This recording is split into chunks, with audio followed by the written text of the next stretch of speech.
Nous voilà dans l'atelier numéro 1 de l'après-midi. Si vous cherchez l'atelier 2 encore, c'est bon, tout le monde voulait être dans l'atelier 1 ? C'est parfait. On a 1 heure ensemble. On a 1 heure ensemble pour parler ou reparler du sujet qualité. Donc qualité des biochars. On a eu un aperçu ce matin. L'objectif, c'est d'aller un peu plus loin. C'est aussi, compte tenu des échanges de ce matin, pas mal d'entre vous ne se sont pas non plus exprimés. C'est aussi de faire un peu de pédagogie. On a vu ce matin qu'il y avait besoin de faire de la pédagogie sur ce sujet-là. Donc on va commencer par cela. On va commencer par cela grâce à Charles qui a accepté de participer pour contribuer à cet atelier donc de la société Enchar. Et puis ensuite, on répondra évidemment aux échanges parce que l'objectif de cet atelier, comme je disais, c'est avant tout de faire de la pédagogie, c'est de faire de la montée en compétences, c'est aussi de confronter des idées, des visions différentes. Donc je pense qu'il serait important qu'on fasse une séquence d'échanges, notamment pour ceux qui n'ont pas eu le temps de poser des questions sur ce sujet-là ce matin. Donc entre les deux interventions. Et puis la deuxième intervention, donc Mathieu qui était présent en table ronde ce matin, de la société RAGT Énergie, ira un petit peu plus loin sur le sujet, le projet de normalisation, donc qui est lié quelque part avec la structuration d'une filière. Voilà. Donc je vais les inviter, donc Charles et Mathieu, si vous voulez bien venir à cette table-là. Voilà. Prendre place. On a aussi dans la salle, cet après-midi, on a Lydia qui est présente de Unilassal, donc partenaire qu'on a présenté ce matin, qui est intervenue. Donc Unilassal vient aussi en soutien. Et puis j'imagine qu'il y a d'autres acteurs avec des compétences sur le sujet qualité. Je crois qu'il y a Lionel aussi qui est dans la salle. Donc dans l'échange, je compterai aussi sur vous, bien sûr, pour n'hésitez pas à alimenter les échanges, voire même à répondre à des questions. Est-ce que tout le monde est prêt parce que là, on a le difficile exercice de démarrer après un excellent déjeuner. Donc, c'est bon ? J'entends pas de... J'entends que des mouches voler pour autre chose, donc c'est parfait. Du coup, Charles, tu as la difficile charge de réveiller notre auditoire dans cette phase digestive. Donc, je te laisse la commande avec 2 flèches en haut et en bas. Okay. Et puis, voilà, je te laisse présenter ta partie. Donc, on va faire attention aussi. Ça ne marche pas. Voilà. Ouais, okay. Voilà. Donc, on va bien parler dans le micro. S'il y a un problème au fond, n'hésitez pas à lever la main. Tout le monde m'entend ? Alors, merci Marc pour cette introduction. Donc, je vais vous présenter d'abord Enchar en quelques mots. Ensuite, un petit peu reparler du fait que les biochars sont tous différents et que la plage de différence peut être assez grande. On va parler de l'innocuité des biochars et ensuite de l'utilisation du biochar pour la séquestration de carbone parce que c'est un des intérêts principaux pour certaines applications, l'utilisation du biochar dans les sols un petit peu et finalement les différents marchés potentiels pour le biochar. Alors, qu'est-ce qu'Enchar ? Alors, Enchar, on est un courtier de biochar en quelque sorte, c'est-à-dire qu'on connecte des producteurs de biochar avec des utilisateurs de biochar. Et un aspect sur lequel on se concentre vraiment, c'est la caractérisation du biochar. Donc, dans l'équipe, on a notamment quelqu'un qui s'appelle Christian Wurzer, que certains d'entre vous connaissent peut-être, qui a lancé un webinaire qui s'appelle le Green Carbon Webinar, qui est assez connu et donc qui est vraiment un spécialiste sur la caractérisation du biochar. Et ça, c'est absolument critique pour faire justement cette relation entre l'utilisation et la production. D'ailleurs, si certains d'entre vous travaillent dans ce domaine et veulent contribuer au webinaire, Green Carbon Webinar, je vous invite à m'en parler parce qu'on recherche des gens qui peuvent y contribuer. Petite question, excuse-moi, je t'interromps sur le webinaire, du coup, le site internet, comment peut-on y accéder, du coup ? Alors, il faut chercher Green Carbon Webinar, et il y a je crois, une centaine de vidéos aujourd'hui. Certains le connaissent déjà, ce webinaire ? Très très riche, beaucoup de retours d'expérience. Oui, il y a plusieurs mains qui se lèvent. Ok, donc très bien. Donc, s'il y a des gens qui veulent contribuer, vous êtes bienvenus. En quelques chiffres par rapport à Enchar, donc on a une quarantaine de producteurs de biochar qui travaillent avec nous maintenant. Et donc ça représente à peu près 120 000 tonnes de biochar qui peuvent être placées sur le marché. Et on approvisionne 4 industries différentes actuellement, donc ce sont l'agriculture, les milieux de culture, donc tout ce qui est substrat, notamment en remplacement de la tourbe, qui est quelque chose qui est particulièrement important en Allemagne, au Royaume-Uni. Actuellement, c'est des thématiques qui sont vraiment critiques pour ces pays-là. Ensuite, dans les matériaux de construction, donc, on a parlé ce matin du béton, donc ça c'est une des industries, mais aussi les plastiques, notamment les bioplastiques. Et une industrie qui est de plus en plus intéressante pour nous, qui est quelque chose qu'on regarde maintenant de manière assez active, c'est la métallurgie. Alors, je ne vais pas passer longtemps sur cette diapo parce que ça va être c'est assez basique et vous connaissez ça tous probablement. Bien sûr, le biochar intervient pour fixer le carbone, enfin pour stabiliser la biomasse, et de cette manière permet, quand l'utilisation est disons stable, ou qu'elle n'induit pas la consommation la consommation du biochar, elle permet la séquestration du carbone et du coup des émissions négatives. Et puis il y a d'autres produits qui sont intéressants, donc le syngas, les huiles et donc l'énergie qui résulte de ça. Alors les biochars, on en a parlé ce matin, sont très différents en fonction des intrants et en fonction du process qui est utilisé. Donc là vous avez quelques exemples d'intrants possibles. Les températures de pyrolyse jouent un rôle aussi assez important. Surtout que plus on augmente la température, plus la concentration de certains éléments va être élevée. Et donc on a ces deux aspects-là qui jouent, l'intrant et le procédé de fabrication. Historiquement, l'industrie s'est basée sur, on va dire, le bois en particulier, parce que c'est un intrant qui est relativement stable. Donc c'est facile à utiliser d'un point de vue technologique. Plus facile, on va dire, que d'autres intrants qui sont par exemple, ce qu'on voit de plus en plus maintenant, c'est les résidus agricoles ou les fumiers, les boues d'épuration, ce genre de choses, qui ont un avenir important parce qu'il y a moins de compétition sur l'intrant en lui-même. Par contre, il y a d'autres questions. On a parlé des déchets. Les boues d'épuration sont comme un déchet déjà, donc c'est difficile de dire que le biochar n'est pas un déchet. Mais ce sont des produits qui ont un intérêt quand même assez élevé. Par rapport au procédé de fabrication, donc on a vu qu'il y avait gazéification, qu'il y avait pyrolyse. Juste un petit retour là-dessus. En général, on parle de gazéification quand le temps de séjour est très court, donc de l'ordre de moins de la seconde ou de l'ordre de la seconde. Ça veut dire que typiquement la biomasse est aussi très petite, parce que pour amener la température au cœur des particules, il faut qu'elle soit de granulométrie petite. Et ensuite, on a l'utilisation de l'oxygène dans la pyrolyse ou dans la gazéification, qui est généralement, il y a une injection d'oxygène en général dans la gazéification, qu'il n'y a pas forcément dans la pyrolyse. Et ça a des aspects, ça a un aspect ou un impact important sur la fonctionnalité du biochar. On va en discuter après.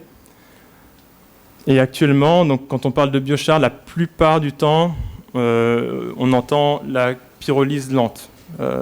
C'est-à-dire que la plupart des biochars qui sont produits aujourd'hui sont produits dans une pyrolyse lente qui est une pyrolyse de l'ordre de plusieurs minutes, voire plusieurs heures.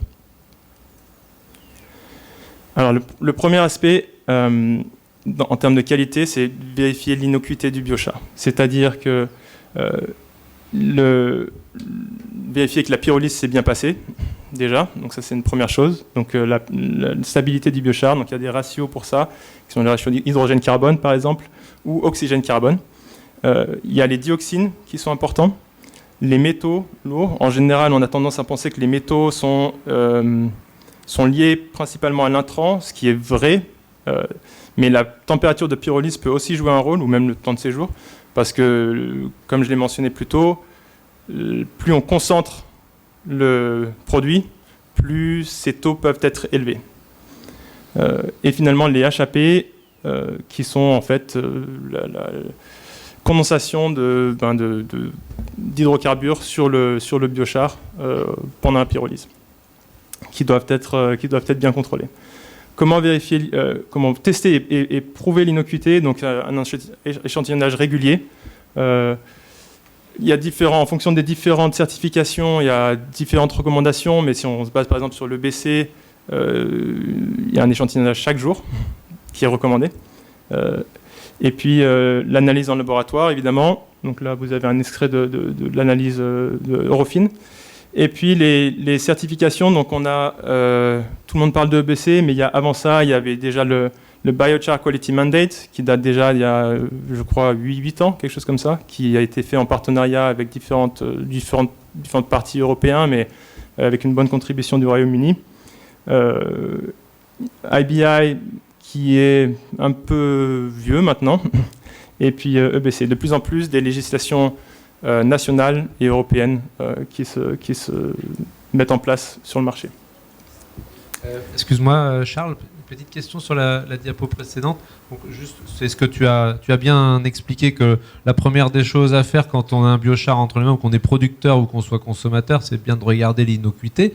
Sur la partie comment tester et prouver l'innocuité, dans la partie échantillonnage, est-ce qu'il y a des recommandations en effet, le fait est que ces échantillonnages, ces prélèvements doivent se faire tous les jours. Est-ce qu'il y a des recommandations particulières en termes de méthodo? Parce que je pose la question car il y a peut-être certains producteurs ici et qui ont peut-être déjà envoyé des matières en labo, mais cette étape d'échantillonnage est forcément importante. Est-ce qu'il y a des conseils en matière d'échantillonnage? Il y a différentes pratiques, mais on va dire que pour l'analyse en labo qui sert pour la certification, il faut prendre plusieurs échantillons, donc du même batch, à différents endroits du big bag par exemple, ou du batch qu'on a, pour pouvoir, et puis les mélanger, pour pouvoir s'assurer d'une certaine uniformité du produit.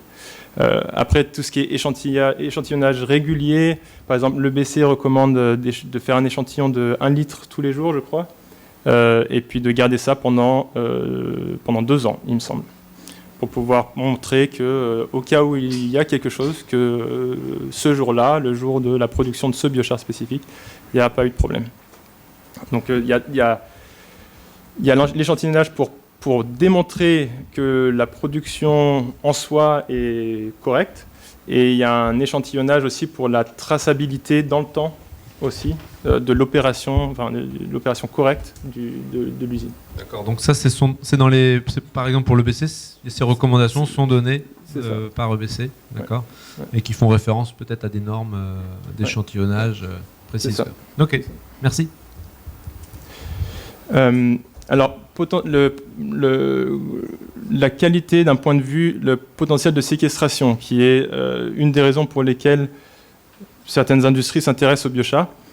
Il y a très souvent 3 chiffres qui sont donnés du niveau carbone. Donc le carbone total, le carbone inorganique et le carbone organique. Le carbone organique est la valeur qui est importante pour la séquestration carbone, parce que c'est la teneur en carbone stable, théoriquement, alors que les carbones inorganiques, qui sont typiquement des carbonates, peuvent être solubles dans l'eau ou dans certains acides, et du coup peuvent être lavés en fait, du produit. Donc la teneur en carbone totale, elle est intéressante, mais d'un point de vue de certification, de comptabilité carbone, il faut vraiment regarder le carbone organique. Tout ce qui, en termes de stabilité du carbone, donc comme je l'ai mentionné, les ratios oxygène-carbone et hydrogène-carbone, c'est ratios molaires, et sont des paramètres d'évaluation, on va dire, de la stabilité. Ils ne sont pas parfaits, mais il y a de nombreuses études qui quand même donnent une bonne corrélation entre la stabilité du carbone dans le temps par rapport en fonction de ces ratios-là, en fait. Et typiquement, le taux de dégradation du carbone dans les sols, après ça dépend un peu de l'application, des températures des sols, etc. Mais elle est... on peut prendre un ratio de 0,3% par an de dégradation du carbone. Il y a aussi une analyse qui est un peu moins coûteuse et qui est utilisée régulièrement sur les biochars, qui est l'analyse immédiate, au proximate analysis en anglais, et en fait qui regarde le ratio de carbone fixe, donc vous entendez aussi parler de carbone fixe, et de matière volatile. Le carbone fixe, contrairement à son nom l'indique, c'est pas seulement du carbone, d'accord ? Alors c'est la fraction de matière organique dans le biochar. Et la matière volatile, par définition, elle se volatilise entre on va dire 100, 110 degrés et 900 degrés.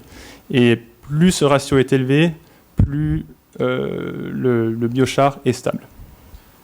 J'ai une question par rapport à des échanges qu'on a eus ce matin sur la définition du biochar. On a parlé de biochar, de biocarbone, de cendres carbonées. Parmi les producteurs que vous avez, j'imagine qu'il y a une fourchette aussi de taux de carbone dans les matières qui vous sont proposées.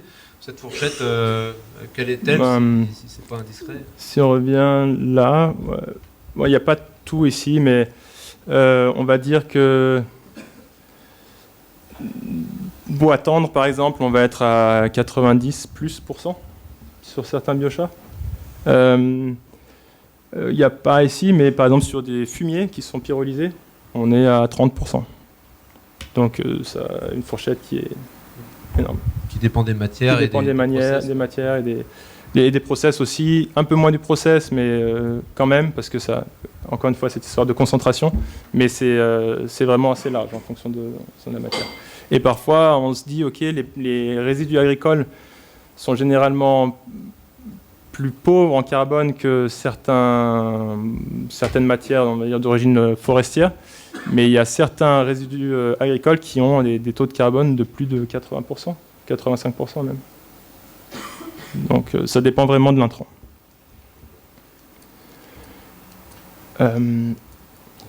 Ensuite, pour les sols, donc, les nutriments macros qui sont intéressants sont principalement l'azote, le phosphore, le potassium et le soufre, sachant que pour la plupart des biochars qui sont actuellement utilisés, donc c'est-à-dire les biochars d'origine de bois, ont des teneurs de ces macronutriments qui sont vraiment très faibles. Parce que quand on parle de 90% de carbone, ça veut dire qu'il ne reste pas beaucoup de reste pour les nutriments, par définition. Et du coup, d'un point de vue fertilisant, les biochars d'origine bois ont en fait un intérêt qui est assez modéré, voire insignifiant. En particulier quand on parle d'agriculture, on va dire dans les pays développés, qui ont de toute façon pas mal d'options d'un point de vue fertilisation. L'azote et le potassium, en plus, ne sont pas très souvent disponibles aux plantes, c'est-à-dire qu'ils ne sont pas plant available. Et le potassium est généralement perdu au-dessus de 700 degrés dans la pyrolyse. En termes de micronutriments, donc c'est surtout donc, le magnésium, calcium, silicium qui sont intéressants, ils peuvent être bénéfiques, mais il faut faire attention à leur taux aussi, parce que plus les taux de métaux sont élevés, en général, c'est pas toujours un bon signe non plus. Mais ils peuvent avoir un intérêt. Et finalement, les autres propriétés, donc le pH, qui est généralement alcalin, comme on l'a dit, quasiment tout le temps, il peut être bénéfique. À nouveau, il est régulier. En général, il est changé de toute façon une fois qu'on a une introduction dans le sol. Il change de manière très faible le pH de l'utilisation dans le sol, même dans certains substrats, les milieux de culture. À part si les taux d'utilisation sont vraiment énormes, ça va avoir un aspect un peu important. Par contre, ce qu'il faut faire attention, c'est que si le biochar a un pH très élevé et qu'il est en contact direct avec les racines, il peut avoir un effet négatif sur les racines, parce qu'il y a un contact direct avec un pH, une racine en contact direct avec un pH élevé, c'est pas bon pour la plante. La conductivité électrique, c'est bénéfique pour la croissance des bactéries généralement, et finalement la capacité de rétention d'eau qui est aussi très intéressante, mais je vais aller plus en détail là-dessus. Il faut faire un petit peu attention parce qu'il faut pas confondre la capacité d'absorption d'eau et la capacité au biochar à rendre l'eau, qui sont deux aspects différents. Donc si on regarde ça un petit peu plus en détail, typiquement les biochars sont caractérisés avec la surface spécifique. Donc vous notez souvent la surface spécifique de biochar, je ne sais pas, 200 mètres carrés par gramme ou 300 mètres carrés par gramme. Et ça ne dit vraiment que quelque chose sur la structure ou la surface des pores qui sont vraiment de taille très petite. Donc tout ce qui est de l'ordre du nanomètre, voire centaines de nanomètres. Et ça ne donne pas vraiment une bonne idée de la capacité du biochar à rendre l'eau aux plantes. C'est-à-dire que oui, ça va absorber, c'est un matériau absorbant par définition, mais la facilité à rendre ces matériaux-là n'est pas forcément garantie avec un taux, avec une surface spécifique qui est élevée. Donc ça, il faut faire assez attention, et ce n'est pas la surface spécifique qui va le dire. Enfin, donc c'est pas forcément très pertinent comme mesure pour les plantes. Oups. En regardant plus généralement d'autres marchés, donc là on a mis quatre marchés potentiels. En dernier, vous avez le transport et le stockage, parce que il y a des caractéristiques qui sont très importantes pour ça. Mais je ne sais pas si on voit très bien, mais en vert foncé, vous avez des paramètres qui jouent un rôle très important, et en vert clair qui est un peu moins important. Ouais. Oups, non. Ok. Donc si on regarde, par exemple, le marché des matériaux, donc tout ce qui est béton, plastique, etc. La granulométrie, c'est souvent la propriété déterminante avec l'aspect carbone, parce que l'aspect séquestration, mais la granulométrie, c'est vraiment la chose qui est le plus important pour ces applications-là. Et généralement, on parle de l'ordre du micromètre à quelques centaines de micromètres. Au-dessus de ça, dans certains plastiques, oui, mais ça commence à restreindre vraiment les applications possibles. La densité en vrac et la densité squelettique et la densité si on ne tient pas en compte des pores, etc. Elle est importante pour les matériaux, bien sûr, mais en général, du moins les entreprises avec lesquelles on parle, c'est pas le paramètre, on va dire, déterminant pour eux. La résistance mécanique est importante, la teneur en carbone très importante, et pour les plastiques, la couleur. Parce que certains biochars, les biochars sont noirs, mais ils ont différentes shades of grey. Et du coup, particulièrement quand on part sur des plastiques, des produits finaux qui ont une paroi très fine, il faut que le biochar soit très noir. Et certains biochars sont pas forcément... Enfin, il y en a des plus noirs que d'autres. Pour la filtration, c'est un domaine qui est assez technique, vraiment assez technique, parce que ça dépend des composants chimiques qui doivent être filtrés et du coup de la taille des pores, et ça va varier vraiment beaucoup en fonction de la cible en fait. Et donc c'est difficile d'avoir, on va dire, une recette particulière pour la filtration. Mais une chose qui est vraiment importante, c'est l'aspect de la taille des pores, parce que c'est ça qui définit en gros ce qu'on peut piéger dans ces pores, et la surface fonctionnelle et l'hydrophilie. Okay.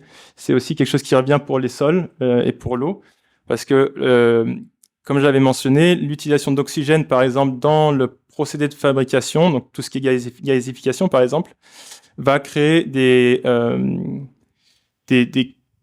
composants fonctionnels à la surface du biochar, typiquement avec de l'oxygène, qui ont tendance à être hydrophobes.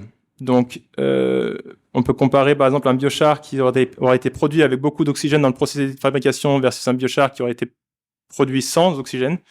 Et les capacités de rétention d'eau sont vraiment complètement différentes. Et ça, c'est vraiment... ça se passe à la surface même du biochar et des pores, et comment ces surfaces-là interagissent avec l'environnement. Et donc, c'est la surface fonctionnelle, et c'est pour ça qu'il y a aussi des grandes... Même si deux biochars avec le même spec sheet, quand on les compare, ils peuvent fonctionner de manière complètement différente à cause de cette surface fonctionnelle. Et ça joue un rôle important pour la filtration et pour, par exemple, les sols. Je voulais revenir, Charles, sur cette diapo là. On a demandé à Charles, qui plus est déjà d'intervenir en ouverture de l'après-midi, mais en plus de faire ce travail-là, qui n'est pas un travail évident. L'objectif en fait était pour notamment les producteurs ou les consommateurs avoir des clés de lecture en fonction des... Lorsque vous avez une analyse de biochar entre les mains, finalement, pour commencer à avoir peut-être un profil, essayer de dessiner un profil de biochar pour imaginer une application potentielle. Donc, c'est pour ça qu'on a demandé à Charles, qui a accepté de faire cet exercice-là, de donner une grille de lecture. Évidemment, c'est pas un exercice si précis que ça, mais l'objectif, c'est de pouvoir avoir des éléments d'aide à la décision. Donc on pourra y revenir tout à l'heure dans la phase d'échange, mais je te laisse poursuivre. Question. Oui. C'est vrai que c'est intéressant parce que ce matin, vous avez bien signalé que pour un biochar soit intéressant, important, il ne doit pas avoir de caractéristiques des réductions d'émissions de CO2. Là, on peut voir qu'il peut avoir plusieurs caractéristiques. Je pense à un cas d'école, l'idée. C'est aussi la question. Est-ce qu'on peut, si je veux avoir un matériau de béton, donc oui, ce matin, vous signaliez que le point intéressant, c'était donc ces capacités à réduire les émissions de CO2, mais c'était bien si on pouvait le mixer avec un autre avantage. Là, je vois, par exemple, et c'était ma question, vous faites des études pour qualifier des biochars en fonction de leurs usages ou de leur potentiel de marché. Exemple le béton, exemple la filtration. Mais on pourrait mixer les deux. C'est-à-dire, j'imagine, un béton qui, par les caractéristiques, qui favorise le choix du biochar, et de dire si je veux en plus un béton qui soit, par exemple, permettre de faire de la filtration. J'imagine des chaussées demain en béton avec les qualités d'émissions de réduction de CO2 plus faibles, et pourquoi pas avec aussi des qualités de filtration. Est-ce que ça pourrait être envisageable? Et dans ce cas-là, vous faites ces études-là pour répondre à ces deux critères, donc matériaux structurels plus filtration, on vous conseille tel type de biochar par rapport à un autre. Voilà. C'est faisable la mixité des... L'utilisation en cascade, c'est quelque chose qui est connu et qui est même recommandé le plus possible dans le biochar parce que ça permet de le financer plus facilement. Une utilisation qui est assez bien connue, c'est par exemple l'utiliser comme nourriture pour... Enchar est en Suisse, il y a beaucoup de Suisses qui utilisent le biochar pour nourrir leurs vaches. Ces vaches, ensuite, elles vont dans les champs et ça finit en amendement pour les champs. Donc on a deux utilisations possibles. Et donc cette utilisation en cascade, elle est vraiment utile. Après, il faut pouvoir trouver, parce que c'est pas toujours facile d'avoir. Si on fait de la filtration, il y en a qui veulent faire de la filtration et puis ensuite utiliser le biochar pour autre chose une fois que ça a été filtré. Mais s'il y a eu des contaminants, c'est difficile. Ça finit en décharge, quoi. Mais oui, bien sûr. Et puis pour la métallurgie, alors très souvent la teneur en carbone est absolument critique. Ça dépend du procédé, mais en général on parle de plus de 80 voire plus de 90%. Et la teneur en humidité aussi, parce qu'il faut généralement quelque chose qui est sec. Ce qui est par contre un peu plus difficile au niveau du transport et du stockage, parce qu'un biochar sec n'est pas forcément un biochar qui est sécurisé, on va dire, à cause des tendances d'auto-inflammation du biochar. Donc il faut trouver des solutions à ce niveau-là, alors que ce soit utiliser de l'azote par exemple, pour pouvoir le stocker. Donc il y a des solutions, mais c'est quelque chose qu'il faut prendre en compte. Et puis finalement, j'ai mis quelque chose sur le transport.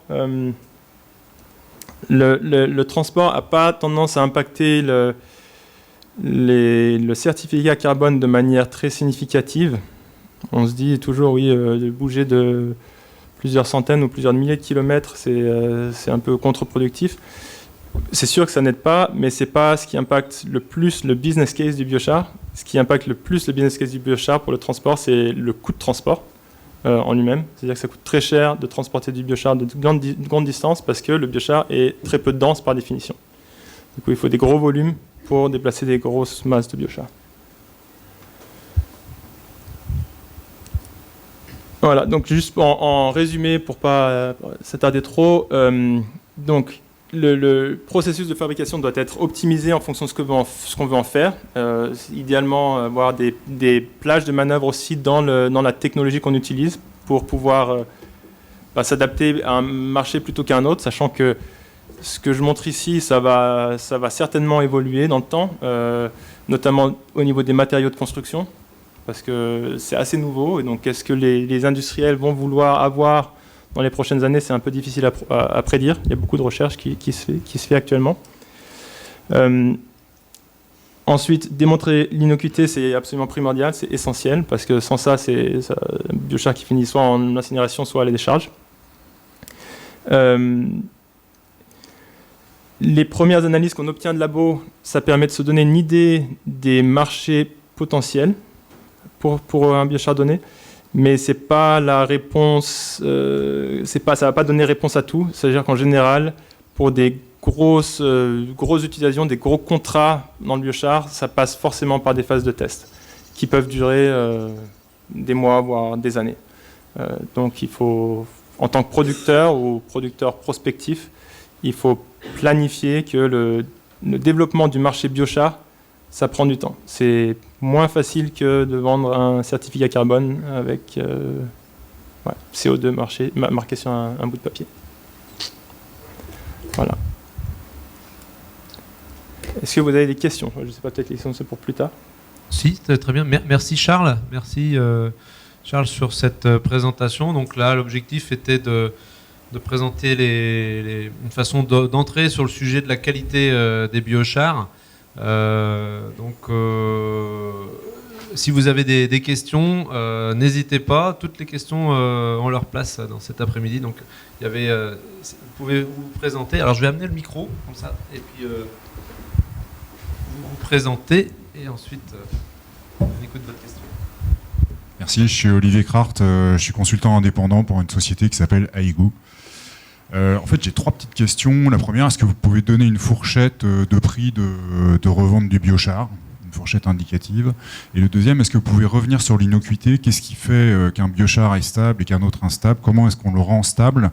Et vous avez parlé de solutions de stockage. Si vous aviez quelques pistes à nous indiquer, je suis preneur. Merci. Okay. Alors, pour les prix, c'est actuellement un des gros problèmes du marché, c'est qu'il est vraiment intransparent. Il n'y a aucune transparence au niveau des prix.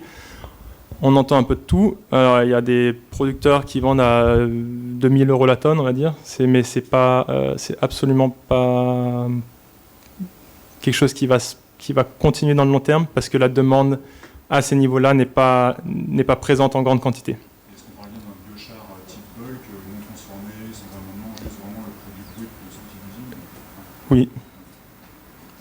À ces prix-là, oui. Mais c'est des prix qui, nous, qu'on trouve, c'est juste trop, parce que vous parlez à, je sais pas, une ferme par exemple, vous dites 2000 € la tonne, ça tue l'industrie, parce que c'est juste, ok, on oublie, c'est pas intéressant. Oui, c'était dit ce matin. Et une fourchette raisonnable, alors on va dire qu'actuellement, si on prend avec le certificat carbone inclus, parce qu'il y a la valeur totale du biochar, et il y a la valeur du biochar sans le certificat carbone. Donc si on prend la valeur totale du biochar, un biochar sur la base de bois comme intrant, ça va se situer aux alentours de 600 € la tonne à sky is the limit. Ça peut être 3000 € la tonne.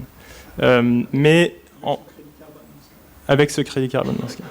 Mais en général, on va se situer, on va dire en moyenne, entre 600 et 1000 € la tonne, je dirais, en fonction des pays et des sites de production.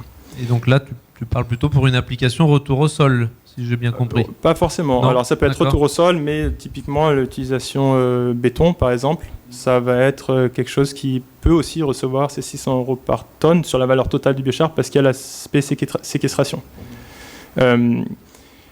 Et du coup, si on enlève en fonction du certificat carbone qui va être vendu à entre 100 et 150 € la tonne, avec un facteur de multiplication de 2 à 3, pour une tonne de biochar, on a 2 à 3 tonnes de certificat carbone, on a des prix de 300 à 500 € la tonne de biochar sans le certifié carbone, quelque chose comme ça. Ça, c'est des fourchettes en fonction du service que tu as présenté, quoi. C'est ça. Mais par contre, il y a si on part sur des intrants qui ne sont pas à la base de bois, un producteur qui fait du biochar sur la base de bout d'épuration, il est payé pour faire du biochar. Donc il a déjà un business case juste sur le fait qu'il fait du biochar. Donc il est prêt à accepter un prix de 50, 100 € la tonne de biochar. Par contre, l'utilisation de biochar sur la base de bout d'épuration est actuellement un peu compliquée d'un point de vue réglementaire. Il y avait une autre question. Alors, excuse-moi, il y avait une question juste avant qui était par là. C'était vous ? Ah oui, pardon. Alors, sur la stabilité, donc, j'avais mentionné le ratio donc, hydrogène-carbone et oxygène-carbone. C'est les deux premiers indicateurs, on va dire, qui permettent de garantir que le biochar est stable dans le temps quand il est utilisé, par exemple, dans les sols. Dans l'utilisation en béton, le taux de dégradation du biochar est beaucoup plus faible parce qu'il n'y a pas vraiment de mécanisme de dégradation dans le béton même. Donc en général, la permanence du biochar est considérée plus élevée. Pardon, j'ai mal formulé ma question. Je pensais au risque d'inflammation. Ok. Alors pour le risque d'inflammation, typiquement, il y a deux options principales, on va dire. C'est de l'humidifier suffisamment pour diminuer le risque d'inflammation. En général, c'est aux alentours de 20%. On va dire. 15 à 25%, c'est la moyenne. Et le deuxième aspect, mais ça peut être un problème pour certaines industries qui ne veulent pas forcément un produit qui est humide. Et la deuxième option, c'est d'utiliser de l'azote dans le stockage pour qu'il n'y ait pas d'oxygène, pour qu'il n'y ait pas de possibilité pour le biochar de s'inflammer. Si je peux compléter justement sur ce sujet de l'auto-échauffement, c'est quand même quelque chose qu'il faut maîtriser. Nous, on fait pas mal d'essais sur des biochars et encore cette semaine, on a eu 2 big bags qui ont pris feu parce que ce sujet de l'inertage, non pas seulement juste après la production, mais sur la durée, peut être dangereux. Donc du coup, c'est vrai que c'est quelque chose qui demande à être vraiment sécurisé. L'auto-oxydation déjà des biomasses est un sujet. Donc il y a tout un sujet sur l'auto-oxydation des granulés bois ou même de tout granulé qui se pose du moment où on a des gros volumes.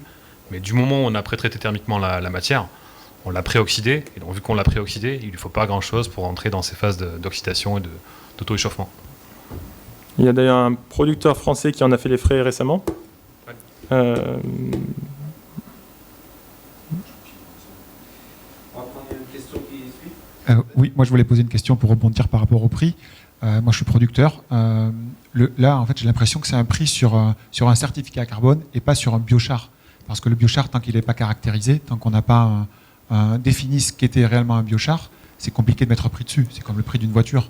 Oui, c'est clair que c'est compliqué, mais alors le prix du certificat carbone, en fait, ce qu'il faut voir, nous, la manière dont on le voit, c'est un prix pour le biochar, un prix complet, incluant le certificat carbone. Parce que le prix du certificat carbone, il va évoluer, il va fluctuer, et du coup...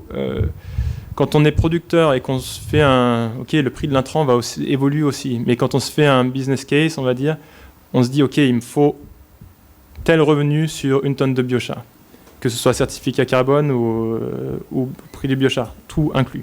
Et le prix du certificat carbone évolue. Parfois, il est pour la même quantité, il est aussi différent en fonction du projet et de ce que les entreprises sont prêtes à payer pour le certificat carbone. Et du coup, le prix du biochar, c'est le prix résiduel en quelque sorte.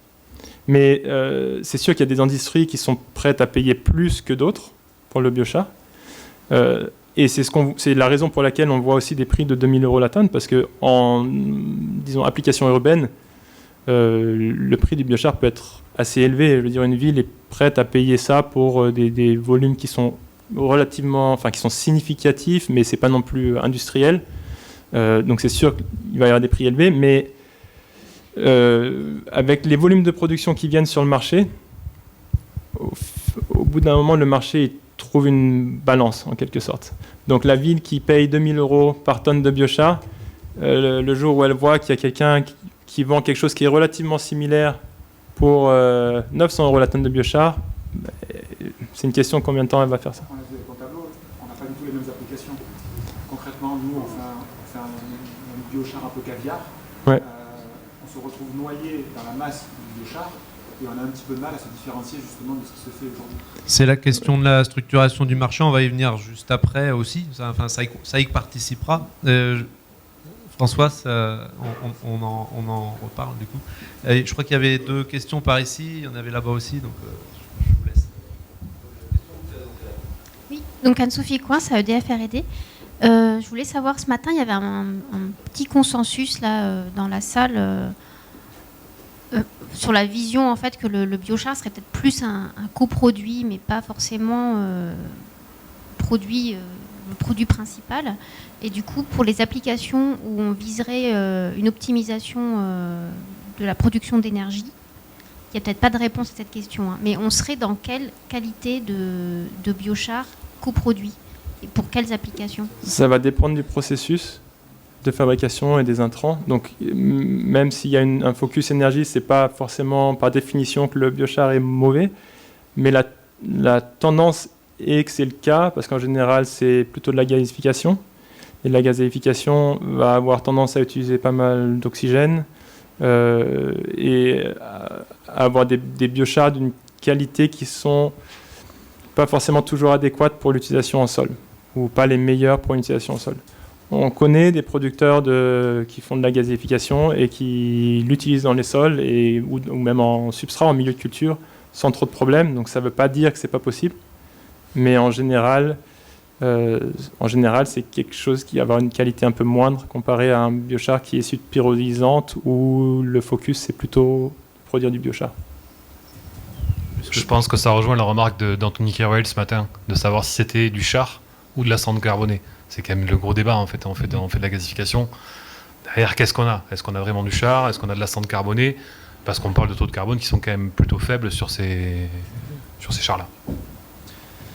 Et puis l'objectif, si on l'utilise en retour au sol, l'objectif c'est pas qu'il pose pas trop de problèmes, mais c'est qu'il apporte des solutions. Donc, ça détermine complètement savoir si on l'utilise en tant que sous-produit, et certains parlaient de déchets, ou bien si on l'utilise pour ses fonctionnalités. Il y avait une dernière question de ce côté-là, il y en avait une là-bas, ici, il me semble. Vous aviez levé la main depuis le début, il me semble. Oui, il me semble. Je vous laisse, Merci, bonjour, Jean-Baptiste Février, SAD Environnement. Moi, je me posais la question, on parle beaucoup de retour au sol, et surtout de qualité pour le retour au sol, et je me posais la question justement, c'est quoi les critères clés en fait, pour évaluer la qualité d'un biochar dans le cadre du retour au sol? Alors, les critères clés vont être un peu fonction aussi du problème qu'on veut résoudre. Donc si c'est par exemple le stress hydrique, il faut un biochar qui soit hydrophile, mais qui ait une bonne capacité de rendre aussi l'eau. Il y a des biochars qui peuvent avoir, il y a le water holding capacity souvent qui est faite dans les tests, et sur papier ils peuvent avoir les mêmes valeurs, deux biochars peuvent avoir la même valeur, mais il y en a un qui va jamais rendre son eau et l'autre qui va rendre l'eau. Et ça, un rapport Eurofins va pas le dire. L'aspect nutriments, c'est pas vraiment très important, comme je l'ai mentionné, parce que les quantités sont en général trop faibles. Je veux dire, en agriculture, il y a de toute façon des engrais qui sont utilisés, et le biochar ne va pas remplacer un engrais. À la limite, si on part sur des biochars qui sont plus d'origine, qui ont des teneurs en carbone bien plus basses, à ce moment-là, oui, parce qu'il y a une composante nutriments qui est beaucoup plus élevée. Mais sur des biochars issus de bois, la capacité de fertilisation, d'engrais, de remplacement d'engrais n'est pas très importante. J'aurais envie de reformuler si la question, en fait, et tu y as répondu, c'est en fait, est-ce qu'à partir d'une analyse élémentaire, est-ce qu'on peut savoir s'il aura un intérêt pour le sol? Je pense qu'il y a des experts dans la salle, je pense qu'ils nous diront qu'il y a des batteries d'essai doivent être faites. Hein, mais en tout cas, il y a quand même la question de l'innocuité au premier abord qui doit être regardée. Et l'analyse élémentaire va servir à ça. Nico, je vous laisse... Juste un petit complément, en fait, moi ou d'autres d'ailleurs dans la salle, pour ce qui concerne l'innocuité d'un biochar, par exemple pour retour au sol, il y a des tests qui sont normés, notamment des tests de germination de cresson ou des produits comme ça. Après, en tant que tel, le biochar, c'est un composé qui va bouger dans le temps, qui va continuer, notamment toutes les structures qu'il y a dessus. Je ne suis pas certain que l'effet négatif soit fortement dû au pH, mais plutôt au composé aromatique en surface. Après, pour la porosité des biochars, cette porosité, elle peut être grosse, petite ou moyenne, en effet. Et à l'intérieur, les champignons peuvent rentrer sans aucun problème et continuer à prélever de l'eau qu'elles donneront en association avec des végétaux. Ça, c'est certain. Et après, il y avait une autre question pour ce qui est des nutriments. Il se peut, en effet, notamment pour le phosphore, ça n'importe. Après, pour l'azote et les autres composés, c'est un peu plus difficile parce que la plante, il lui faut des nitrates, il faut de l'ammonium. C'est pas si facile que ça. Mais on peut penser qu'on peut travailler, par exemple, des biochars, leur ajouter dessus des composés qui vont être libérés lentement, plus ou moins lentement, ou inversement, le risque, c'est que quand on apporte des biochars, on peut, puisque en règle générale, ils sont chargés négativement, ils vont venir absorber des composés, des nutriments notamment, et ça peut avoir un effet contraire à ce qui est attendu. Mais on peut l'utiliser comme carrière, pour des micro-organismes, pour des engrais, c'est fait déjà couramment, ou même pour entourer des graines. Il y a plein d'études là-dessus, quoi. Oui, absolument. En fait, c'est un sujet à part entière. Pour information, il y a eu un GT sur le sujet où on a eu des personnes ressources qui sont intervenues, parmi Unilassal, chez Ritmo aussi. Donc c'est un sujet à part entière. Donc on ne va pas le traiter aujourd'hui. Aïcha, une dernière question. Il me semble que tu avais levé la main. Mais... J'allais changer de sujet. C'était pour réagir sur la discussion. Oui, moi, ça change totalement. Ok, d'accord. Moi, c'était pour revenir sur les certificats de CO2. Vous avez dit que vous utilisez ça. Alors, je ne connais pas du tout comment ça fonctionne. Alors, moi, je connais bien le marché ETS, donc marché réglementaire. Et je me disais comment les entreprises utilisent ces certificats CO2 et est-ce que les entreprises ETS, classées ETS, peuvent utiliser ces certificats CO2 pour clamer alors ça, c'est un très bon point.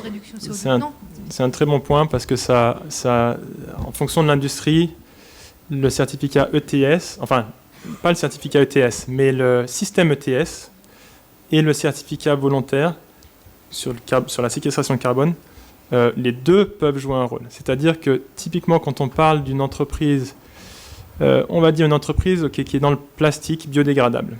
Okay, donc une entreprise dans le plastique biodégradable, elle utilise du black carbone pour ses produits. Okay, pour obtenir ce black carbone, elle émet du CO2 qui va compter dans ses émissions ETS. Elle remplace ce black carbone par du biochar. Donc hop, déjà ces émissions ETS disparaissent. Donc si elles sont déjà au niveau de leur quota et qu'elles sont en train de payer 100 € par tonne pour chaque émission de CO2 qu'elles ont dans le système ETS, elles économisent déjà ça. Et ensuite, elles utilisent le plastique dans une application où elles peuvent démontrer, ça c'est un peu plus compliqué, que le plastique ne va pas être incinéré, qu'il va se décomposer dans la nature. À ce moment-là, la séquestration de carbone est aussi garantie.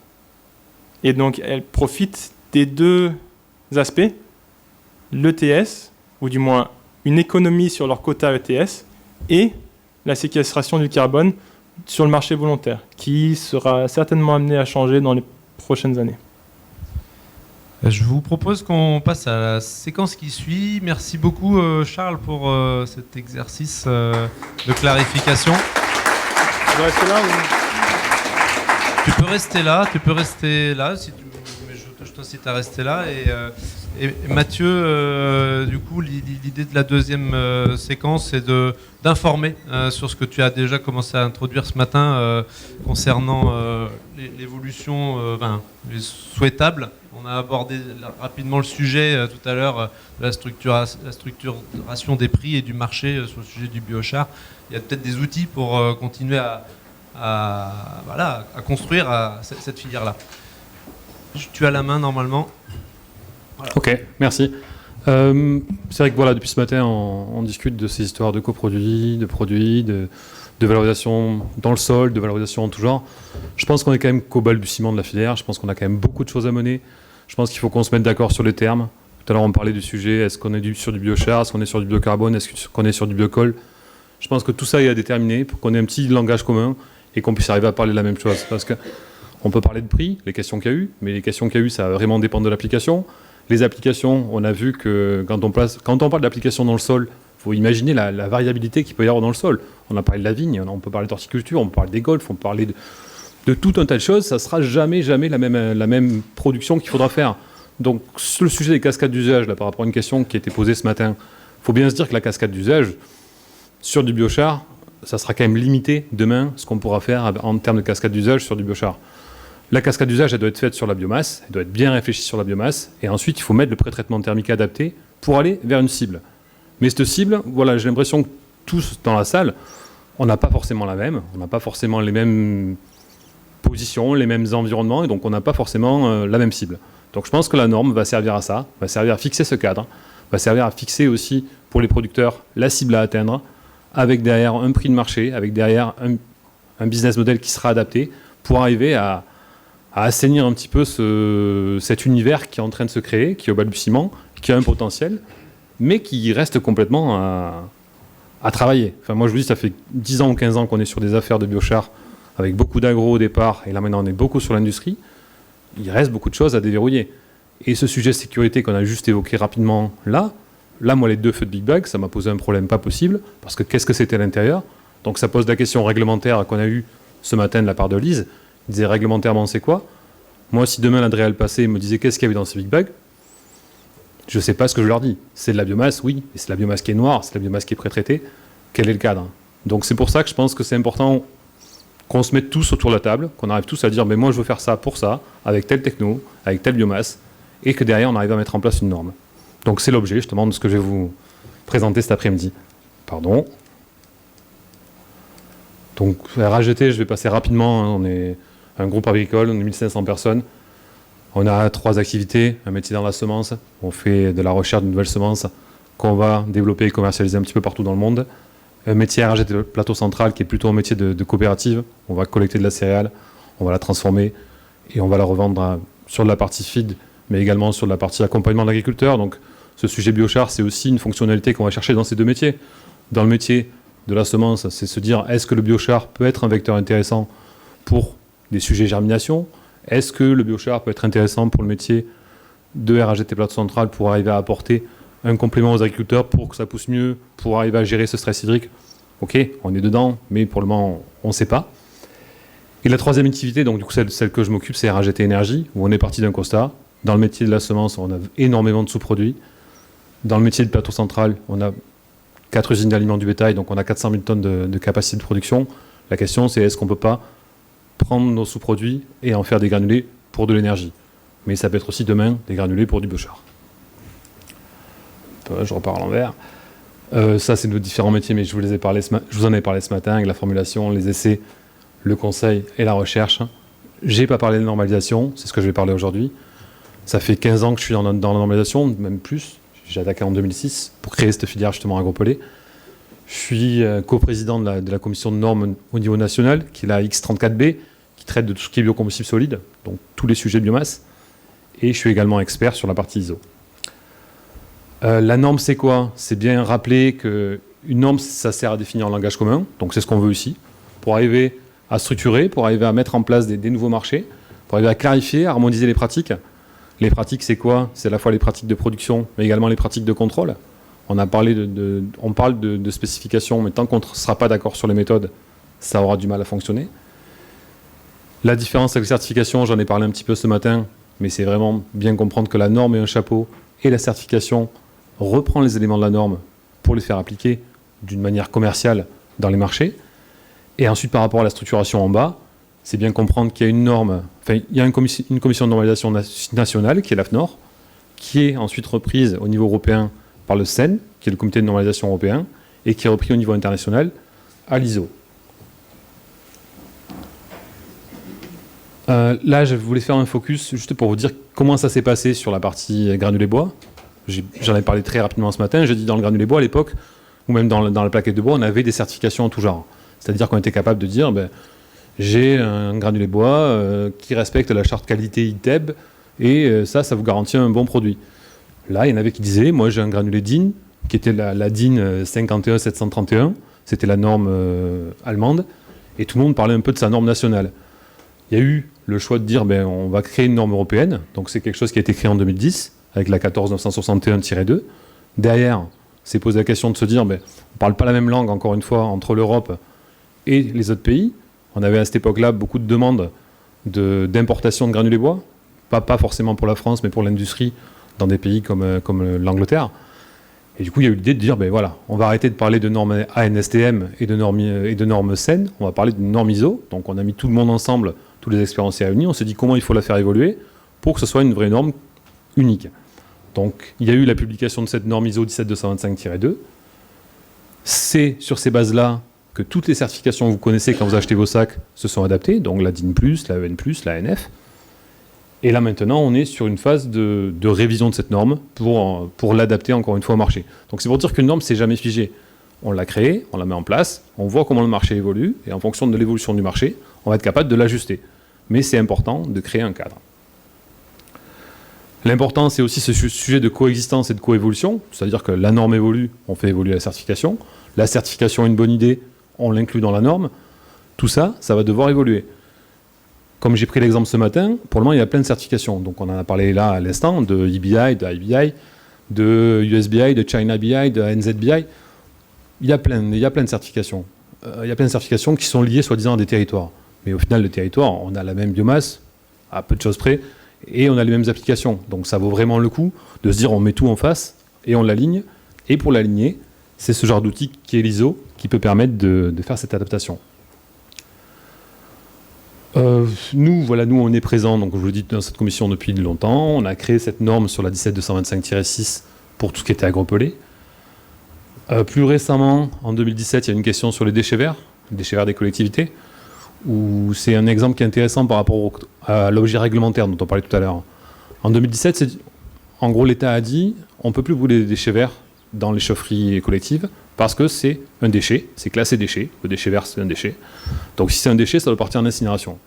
Là, toute la filière bois énergie a dit mais non, c'est pas possible, on en valorise dans nos chaufferies, donc il faut faire quelque chose. On a voulu leur dire ça n'a pas marché.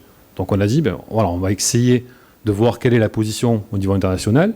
Et finalement, on a pris la position internationale et tout le monde a dit mais oui, effectivement, nous on valorise du déchet vert, on valorise le bois du déchet vert, donc la fraction ligneuse de déchet vert, on en valorise. Et tout ça, ça a permis de dire, ok, on crée une norme là-dessus. Donc on a créé une norme ISO, c'était moi qui étais project leader sur ce projet-là. Et on a créé une norme internationale, qui est la 17225-9, qui cadre l'usage des plaquettes à usage industriel dans les déchets verts. Et on est revenu voir le ministère pour lui dire, l'évolution de la réglementation, elle doit se faire par rapport, aux règles de qualité de l'air qu'il y a en France, mais également par rapport à la réalité de la filière. Et on n'a pas dit qu'il n'y avait qu'une réalité de filière, on a dit qu'il y avait une réalité de filière dans le monde entier. Donc ça nous a servi de levier intéressant pour arriver à proposer quelque chose au niveau des ministères. Et comme je vous l'ai raconté ce matin, c'est vrai qu'on a beaucoup de travaux chez nous sur de la préparation de biochar, mais également on n'en a pas du tout parlé aujourd'hui, mais sur la transformation de biochar. C'est-à-dire que le biochar, là, on l'a vu en brut, on n'a parlé que du brut. Nous, on travaille sur tout ce qui est granulation, on travaille sur tout ce qui est bricotage de biochar, parce que, encore une fois, la fonctionnalité qui est demandée dans certaines industries, c'est pas d'avoir un matériau qui est léger comme l'est le biochar, c'est au contraire d'avoir une bonne densité de lit pour être capable d'avoir des bonnes réactions dans le lit. Et ça, je pense qu'il faut aussi l'anticiper, il faut se dire que demain, le biochar, il sera pré-traité thermiquement, il sera pré-traité mécaniquement pour en faire un granulé, pour en faire un produit qui sera très propre pour des très hautes valeurs ajoutées. Donc on a créé cette commission de normes en décembre 2021 et depuis, elle est en place. Dans ce contexte initial, la première question qui m'a été posée, mais est-ce qu'on est au bon endroit? Parce que le TC 238, c'est la commission qui est sur la partie uniquement biomasse. Donc on m'a dit, est-ce qu'on est au bon endroit? La deuxième remarque que j'ai eue, c'est, ok, on va parler de biomasse, mais de quoi on va parler dans la partie biochar? Est-ce qu'on va parler que du biochar, ou est-ce qu'on va parler de tous les sous-produits qu'il y a à côté? De l'huile, des condensables, des gaz. Donc là, on a dit, par contre, là, on n'est pas bon, parce qu'on a traité, on est dans la commission des biocombustibles solides, donc on parle de biomasse solide. Donc tout ce sujet huile et coproduits sortait de notre scope. Donc pendant 1 an et demi a été évalué de savoir si on était au bon endroit ou pas au bon endroit. Voilà, là ça a été validé. On a dit, ok, on va faire une norme sur la partie biochar dans ce groupe de travail de l'ISO TC 238. Et l'objectif qu'il y avait, c'était de voir quels étaient les besoins au niveau international. Et donc c'est là où ça va vous paraître bizarre, mais c'est que tous les marchés internationaux sont sur la métallurgie. Tous les gros marchés, tous les marchés de masse qui sont remontés du moins à l'ISO, c'est uniquement sur la métallurgie. C'est décarboner la métallurgie, c'est servir d'agent inducteur, comme on en a parlé tout à l'heure, solaire, comme j'en ai parlé, parce que c'est là-dessus où nous, on travaille le plus, dans le sens où le besoin est colossal, Et on va demander une fonctionnalité qui est quand même élevée. Quand on parlait tout à l'heure des paramètres, hein, tous les paramètres qui ont été présentés par Enchar, c'est des paramètres beaucoup sur la partie matrice solide. C'est-à-dire on veut une matrice solide dans un sol. Là, sur la partie agent réducteur, on veut de la réactivité. On veut poser la question de l'interaction qu'il y a entre le char et le minerai. La vraie question, c'est on est plus près d'un combustible, parce qu'on est sur une valo qui est thermochimique finalement, et donc on a plein de nouveaux paramètres à inclure à l'intérieur. Donc on est 21 experts dans cette commission. Il y a 12 pays qui sont bien impliqués. Il y a le Canada qui est leader sur le sujet. Il y a la partie US, toute la partie Asie. Là, on a vu tout à l'heure le graphe de David. Et c'est vrai qu'on voyait que la partie Asie était mobilisée. Nous, c'est vrai qu'on a la Chine, on a le Japon, on a la Corée qui font partie des gens qui poussent. Et en Europe, on est toujours un peu les mêmes, c'est-à-dire les Scandinaves, l'Allemagne, l'Autriche et la France. Dans notre cadre de travail, ça a été de définir les marchés à viser et de définir qu'est-ce qu'on mettait dans ce projet de norme. Donc le premier, c'était la métallurgie, et on a inclus la partie agro, on a inclus la partie filtration et la partie batterie, la partie stockage d'énergie. Définir les spécifications et les méthodes à utiliser. Donc là, ça, je pense, c'est le boulot qui est encore en cours, où l'idée, c'est de dire quels paramètres de qualité on va fixer. Donc c'est toujours pareil, sur une norme, on va fixer plusieurs classes. Le super premium, une qualité normale, une qualité un peu dégradée. Et tout en intégrant à chaque fois le respect de toutes les réglementations qu'il peut y avoir en place. C'est aussi, je pense, la puissance d'une norme, c'est de se dire, une norme, il ne faut pas qu'elle soit déconnectée. Je l'ai dit, cette norme, elle sera spécialement dédiée sur la biomasse, c'est-à-dire qu'on ne va pas travailler de bois déchet à l'intérieur, on ne va pas travailler de CSR, on ne va pas travailler de bois de bout de cèpe, elle sera que biomasse. Déjà, ça c'est pour arriver à fixer un cadre réglementaire. En plus, derrière, on va se poser la question de tous les effluents gazeux, solides qu'il peut y avoir, pour arriver à fixer quelque chose qui serait intéressant. Donc ça, de suite, ça réduit un petit peu le couloir qu'on a pour arriver à choisir les specs qu'on va mettre. Et ce qu'on est en train de faire, c'est recenser les méthodes. Donc j'ai parlé de méthode à plusieurs fois, j'ai fait des reprises sur la partie méthode.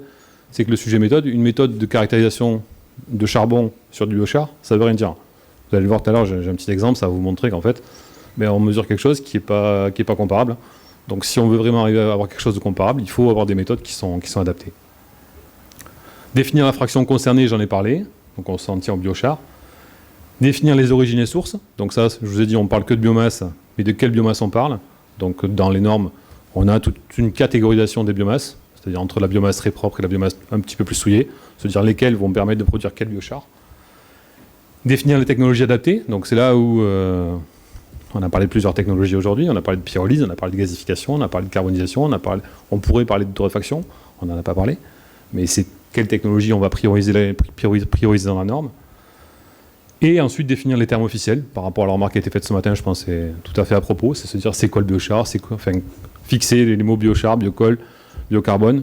Je pense à ça. Déjà, chaque mot inspire un peu par rapport aux applications, mais il faut arriver à le cadrer. Et du coup, on a différents groupes qu'on a mis en place par rapport à ça. Le groupe est constitué du coup d'industriels, de gouvernements, enfin de représentants du gouvernement de différents pays, de la partie recherche, de la partie aussi labo d'analyse pour voir ce qui peut être fait, de la partie après standardisation, certification. L'objectif du coup c'est de définir ces méthodes d'analyse, c'est de sécuriser la partie sécurité. Donc sécurité, on a plein de normes qui sont en place sur le biomasse, mais il y en a encore plein à développer sur la partie biochar. On est capable maintenant d'analyser les émissions de CO sur un stockage, on est capable de mesurer de l'auto-échauffement, on est capable de mesurer ce caractère hydrophobe, pour arriver à voir si on peut avoir des reprises d'humidité après un stockage à sec, parce que c'est bien de mettre de l'eau, mais cette eau, si le produit est hydrophile, elle ne va pas être prise, et donc on reste sur des risques d'auto-échauffement, donc c'est se poser ces questions-là. Et ensuite, du coup, on a créé une liaison avec l'ISO TC27, qui est le groupe de normes sur la partie charbon, pour regarder les parallèles qu'il y avait à faire entre les méthodes.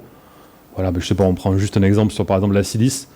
La silice mesurée sur le TC238, on est à 13% sur le même échantillon, et on va être à 34% sur la partie TC27 du charbon. Donc c'est montrer qu'on ne va pas mesurer forcément la bonne chose, et donc on ne va pas forcément vendre le bon produit. Au niveau de l'état des lieux, groupe acté, piloté par le Canada, forte implication de la filière métallurgie avec un gros effort de la part d'ArcelorMittal qui en fait est très présent parce qu'ils ont 2 projets monstrueux au Canada Et donc, du coup, ils savent exactement ce qu'ils veulent. Et donc, du coup, par rapport à ça, ça permet quand même de fixer les limites. Mais c'est là où c'est hyper important que là, tous, on soit capable d'apporter des données pour arriver à dire, ben voilà, on va pas vouloir écouter que ArcelorMittal, mais on a une voix française qui dit, ben nous, par exemple, sur la métallurgie, on voudrait plutôt faire quelque chose comme ça. Et sur la partie agro, on voudrait plutôt faire quelque chose comme ça. Moi, je sais que c'est ce que j'ai mené sur mes 2 normes précédentes, et c'est hyper important, c'est que du lobbying, on est expert face à expert, il faut apporter des données, et ensuite, c'est de la politique. L'ambition, c'est de développer une norme sur 2023. Et voilà, et on a un bon réseau d'experts sur la partie industrie. En conclusion, surtout, je rappelle toujours un petit peu les mêmes choses sur les applications. Après, si un élément important, c'est les certifications. On ne savait pas trop quelle était la réaction. C'est une certification, elle aurait pu dire, laissons faire, ça ne sera pas intéressant. J'ai fait une réunion avec toutes les certifications là, en décembre. Et depuis, depuis, ils sont très très chauds pour arriver à centraliser l'information et pour arriver du coup à parler avec nous de cette norme, de l'évolution de cette norme, nous apporter leur input, uniformiser leur certification pour qu'on puisse arriver à vraiment parler d'un langage commun.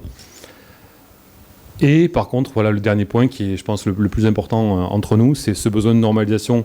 Il doit être porté au niveau national pour faire remonter nos besoins, pour faire remonter nos cibles, pour faire remonter nos matières premières, nos applications qu'on veut arriver à mener, les prioriser.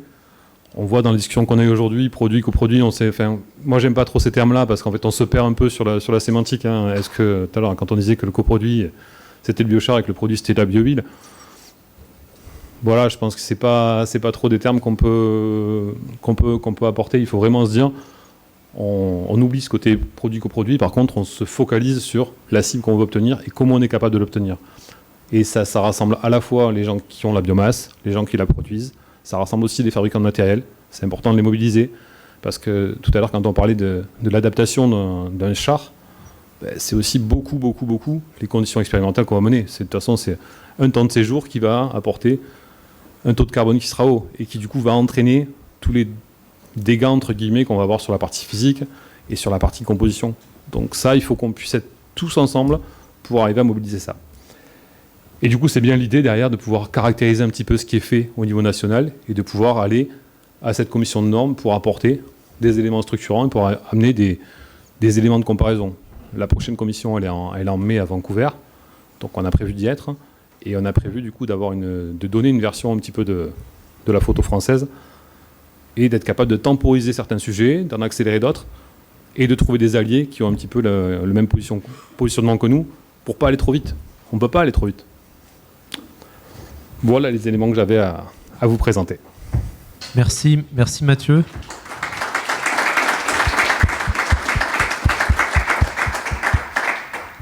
Ça nous semblait important c'est un sujet qui a déjà été abordé dans le GT du mois de décembre, qui a réuni plusieurs dizaines de personnes, mais quand on a pris le listing, finalement il y avait assez peu de personnes qui sont présentes aujourd'hui, qui avaient suivi ce GT. Donc pour ceux qui ont fait quelque part les deux événements, prenez ça comme un rappel sur ce que disait à l'instant Mathieu, donc un besoin de mobilisation. Et si je fais le parallèle avec ce que tu disais pour la mobilisation des industriels qui sont dans d'autres pays et qui du coup influencent ce groupe de travail, c'est plutôt des consommateurs finalement, d'après ce que j'ai vu, des industriels consommateurs. Ouais.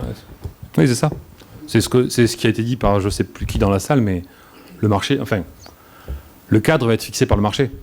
Et donc aujourd'hui, c'est les clients. Pour construire cette journée-là, on a alors Hervé n'est pas là, et on est plusieurs à avoir essayé d'identifier des consommateurs afin de les faire venir aussi.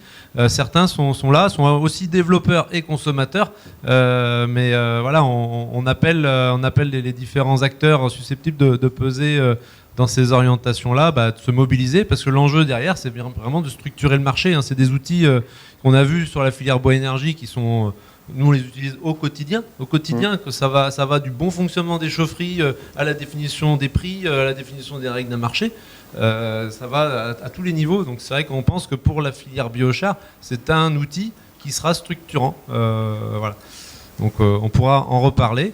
En l'occurrence, nous, on va essayer d'apporter notre petite pierre à l'édifice dans la continuité de ces assises Alors si je vais en marche arrière, je vais faire écho à ce que tu disais en avant-dernière ligne, à l'étude de caractérisation des biochars qui sont produits en France. On va venir aux questions.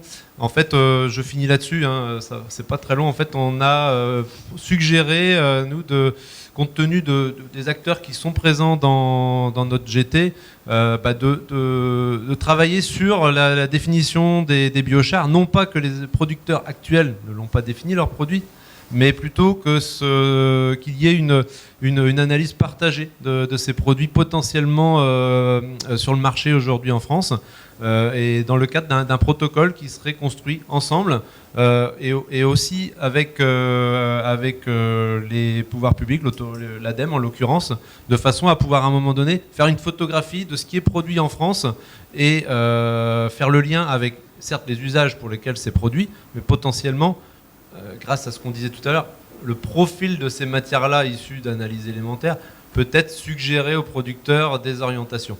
Donc cette étude-là, voilà, elle va avoir des intérêts côté offre, côté demande. Le contenu de l'étude, ça sera très simple. L'objectif, c'est qu'on ait un protocole commun à l'ensemble des acteurs susceptibles de produire du biochar. C'est qu'on fasse une réception de biochar. Donc il y a un opérateur commun à l'ensemble des produits qui réceptionne des biochars qui auraient eu avant tout, qui auraient fait l'objet d'analyses élémentaires et d'une certification EBC, de façon à ce ce soit un premier filtre, qu'on sache de quelle matière première est-ce qu'il est issu, qu'on puisse caractériser comme le process dans lequel il a été produit, de façon à faire une carte d'identité. Deuxièmement, ces analyses sont à faire selon un protocole qui reste à construire, et donc c'est pour ça que j'en ai déjà parlé avec certains experts présents dans la salle, et y compris Mathieu. Ce protocole reste à déterminer.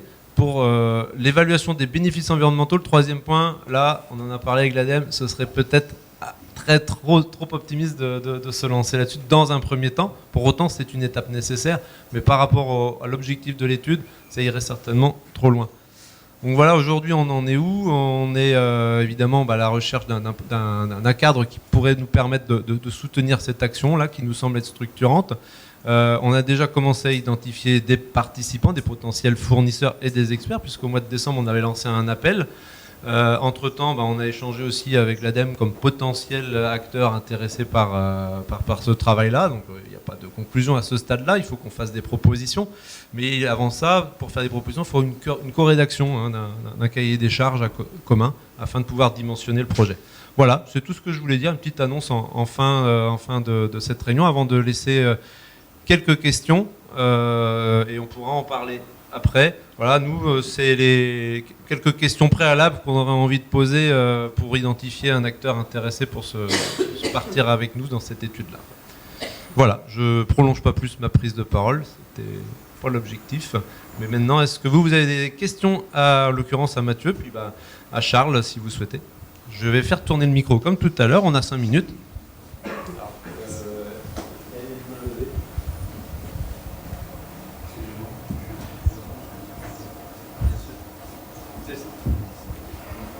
Oui, moi j'avais une question pour Mathieu. Je voulais réagir quand même sur le fait que la métallurgie se positionne pour utiliser les biochars. Ça vous inquiète pas? Parce que là, en termes de volume, ça va être monstrueux. Plus même, comment on peut dire, giga monstrueux. Ça questionne pas là, sur vraiment la crédibilité d'aller développer ce type de filière, là, les biochars, quand on voit l'usage qui va en être fait? C'est une vraie question. C'est une vraie question, mais il n'y a pas que. Il y a la métallurgie, il y a la chimie aussi, où on est quand même sur des projets chimie, où c'est encore pire, je pense, en termes de volume. Non. J'ai travaillé pendant très longtemps avec ArcelorMittal sur la partie captage et stockage géologique du CO2. Je connais très bien leur consommation de charbon. Si vous me dites qu'ils vont aller substituer le charbon par du biochar, je vous dis que j'ai peur pour nos forêts. Ouais. Mais niveau mondial, là. Non, mais après le sujet, leur communication est de prendre des déchets d'élagage, de prendre du bois déchet, de prendre des choses comme ça. Sachant que ça sort un petit peu du scope, mais c'est vrai que c'est une vraie question à se poser dans les conflits d'usage, ouais, je suis d'accord. Il n'y a pas d'alerte? Il n'y a aucune alerte, nulle part. Là, les financements au Canada, ils sont astronomiques. Ils sont astronomiques. On parle de 2 milliards de dollars qui sont mis pour financer justement une des usines sur Québec. Là, le projet On est là aussi pour se poser les bonnes questions. Du coup, je vais laisser la parole. Ouais. Jean-Luc Dagozo, Société Clair Vert. Comment s'opèrent ces réflexions sur la norme ISO par rapport à la CMC 14 qui est dans le règlement européen sur les engrais qui permet d'utiliser des biochars? Et question curiosité, est-ce que quelqu'un sait aujourd'hui combien on produit de biochars en France, usage agro, pardon, ouais. Et combien d'usines? Ok, donc moi les 2 dernières questions, j'y répondrai pas parce que j'ai pas les réponses, mais peut-être que mon collègue d'Enchar a des infos. Moi j'ai vraiment pas l'info. Hein. C'est secret ça aussi? Non, c'est pas secret, mais en usine. D'abord la première question. Et concernant la première question, ça fera partie des environnements qu'on va regarder. On va regarder sur l'application agro, on va le regarder. On ne regardera pas sur les autres, mais sur l'agro bien sûr. Ça fait partie de ce sujet réglementation qu'on regarde dans l'environnement. Dès qu'on rentre dans une zone, on regarde notamment sur la partie déchets, on regarde toute la partie IED en Europe. Donc la partie CMC 14 sera certainement regardée. Puisqu'aujourd'hui les producteurs ont ce cadre. Depuis le 15 juillet 2022. Oui. Ça sera regardé.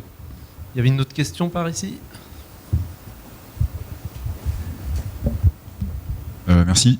Alors d'abord un commentaire, je vous rejoins tout à fait sur l'alerte, d'autant que dans la vraie vie, quand on va voir les fabricants de pellets, ils n'ont pas que de coupe, de propreté de leur forêt, ils ont... On va pas débattre sur le sujet. Ouais, pellet. Quand vous allez sur le site et que vous voyez la vraie vie, je rejoins l'alerte de madame à 200%. Et ma question, c'est dans le projet de normalisation, donc si j'ai bien compris, il y a 2 étapes de transformation. Il y a le biochar lui-même et ensuite une seconde transformation vers l'usage. Et donc ma question, c'est est-ce que ce projet de normalisation va toucher les 2 niveaux de transformation ou juste le premier? Je pense que je me suis mal exprimé, en fait, parce qu'on va avoir des tableaux par application. C'est-à-dire par application, on va fixer des cadres avec pas forcément les mêmes spécifications. Si c'est votre question. Vous avez parlé de seconde transformation en fonction de ce qu'on en faisait derrière, par exemple en poudre ou avec différentes caractéristiques. Donc moi ce que je comprends c'est qu'une fois que le biochar est produit en bulk, il est parfois retraité pour une application spécifique. D'accord. Voilà. Ok. Mais ça sera sur certaines applications, effectivement, on va pouvoir rajouter des paramètres de qualité sur la partie physique et sur la partie préparation du biochar. Mais sur le premier niveau de transformation uniquement ou aussi sur les deux. Sur les deux. Mais l'idée c'est qu'il y aura un tableau de spec par application. On va séparer les applications et on fera des tableaux de spécifications adaptés à chaque application. Et effectivement, là, on pourra imaginer qu'il y a 3 catégories, par exemple, en bulk, et qu'il y en a une 4e qui est en granulé pour le côté de l'intérêt sur certaines applications. Moi, j'ai une petite question à propos de la normalisation aussi. Donc, effectivement, ici, il y a les normes qui sont fixées en fonction des usages, si je comprends bien. Est-ce que les usages seront eux aussi normés? À savoir que, par exemple, on peut définir des caractères d'innocuité pour un biochar. Je pense qu'il ne faut pas non plus aller dans l'excès. Il y avait quelques propriétés qui étaient présentées en disant qu'une conductivité électrique favorise l'activité microbienne. Bon, je ne suis pas convaincu, mais il faut être relativement vigilant par rapport à ça. Mais ce que je veux dire par là aussi, c'est qu'en fonction du taux d'application ou de la manière dont on va appliquer le biochar, on peut avoir des effets qui sont très contrastés, indépendamment même du contexte dans lequel on le met.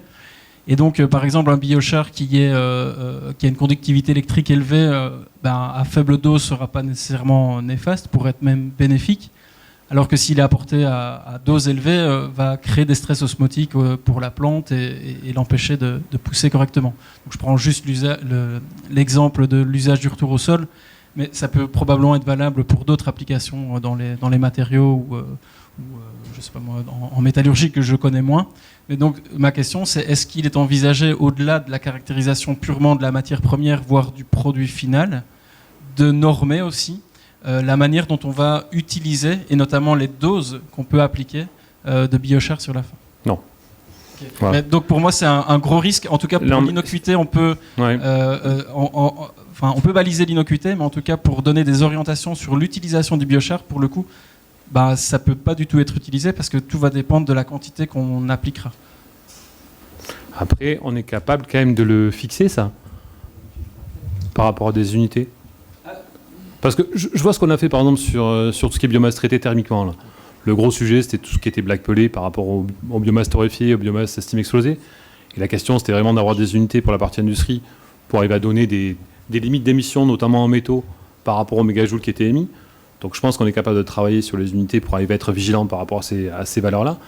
Et par rapport à votre question qui est, dans un cas ça peut être bon, dans un cas ça peut être mauvais, il faut bien voir que dans ce réseau d'experts, derrière il y a tout un tas d'experts qui vont donner leur avis et qui vont être capables de dire non mais là faites attention, on ne peut pas fixer de seuil. Donc on va quand même retenir les éléments principaux et différenciants.